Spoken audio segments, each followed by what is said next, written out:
book review for you, finally.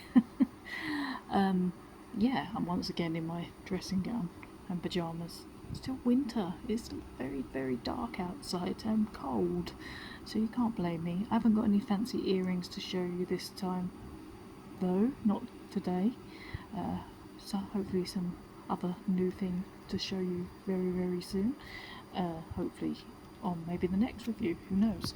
I thought I'd sit somewhere else today so you can see that's my drum in the background there. Nothing to do with books really, but just thought, why not? It's sit somewhere else. That's my husband Miguel's drum, and that is my drum. But yeah, so I've got a fiction book this time, so those of you who like fiction and not non-fiction will be happy. It's this one, which is called Threadneedle by Cari, and it's a really thick book.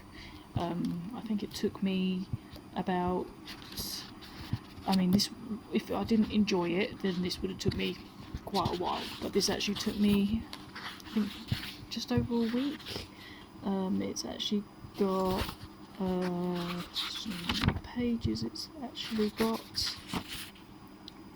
So it's actually got 555 pages, so it is not a easy read in terms of length. It's a really huge book. This was another Goodreads recommendation, because I do like a bit of fantasy type thing. It's actually the first book in a series. I haven't read the rest of the series yet. I think there's 2 other books at the moment, but this is the first one, and I really love this. I wouldn't go as far to say as it was necessarily my absolute favourite this year. I'd probably still maintain it was the mermaid book that I read a few months back, although this would probably be potentially a close second. I think it's a really good fantasy book. I think it's actually supposed to be like young adult, but actually as a nearly 40-year-old, I really enjoyed it, and yeah, so it's, for lack of finding a better way to describe it, I would say it's kind of a combination of the film The Craft, and I can't think of a better comparison. So a mix of The Craft and kind of Harry Potter.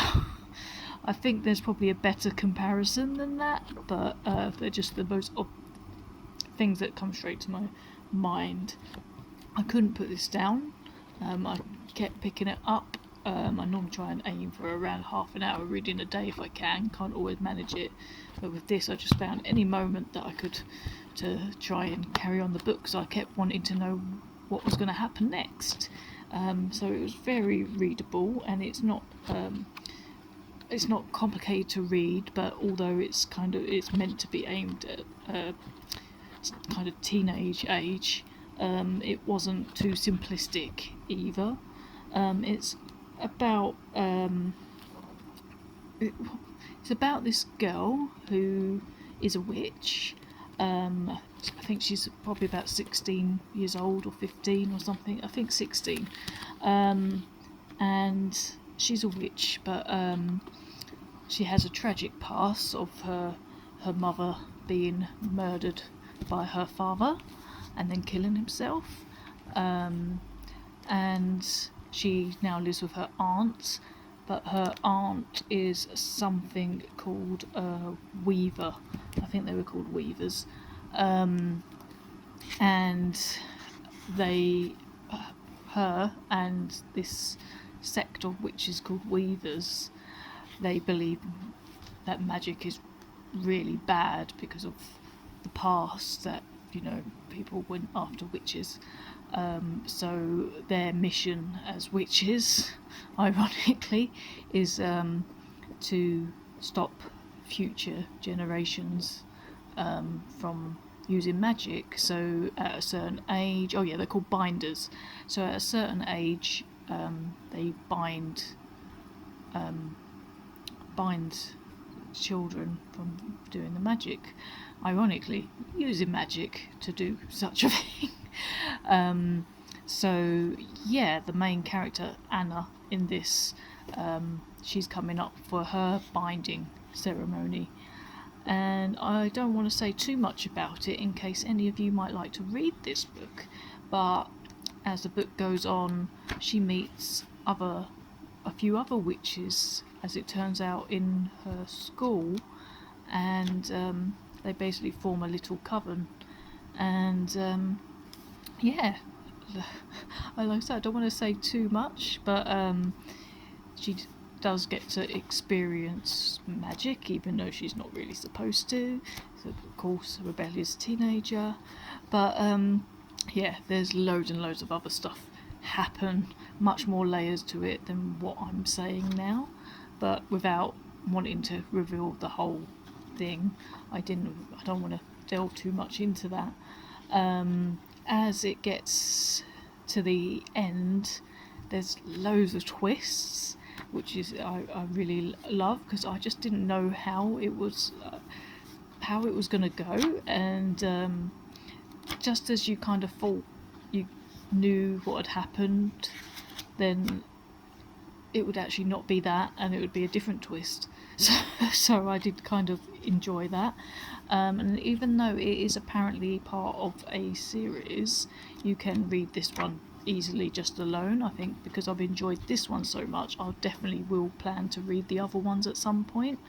But this one, you could easily read it standalone, because the majority of, like, the main plot line is kind of it's completed by the end. It's not left, you're not left hanging too much.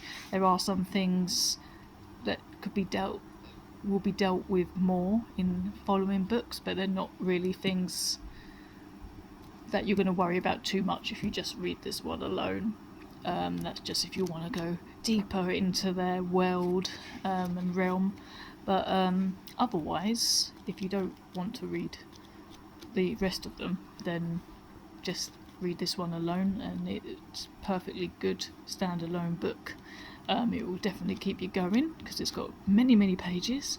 But yeah, so don't be put off by the fact it's young adult if you don't generally read that, if you're not young adult, because it's a really good read. I really recommend it.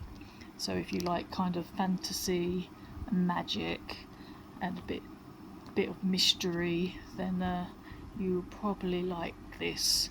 Yeah, if you like the film The Craft, then you might like this as well. It's not exactly like that, but there's definitely some elements in it that kind of remind me of that.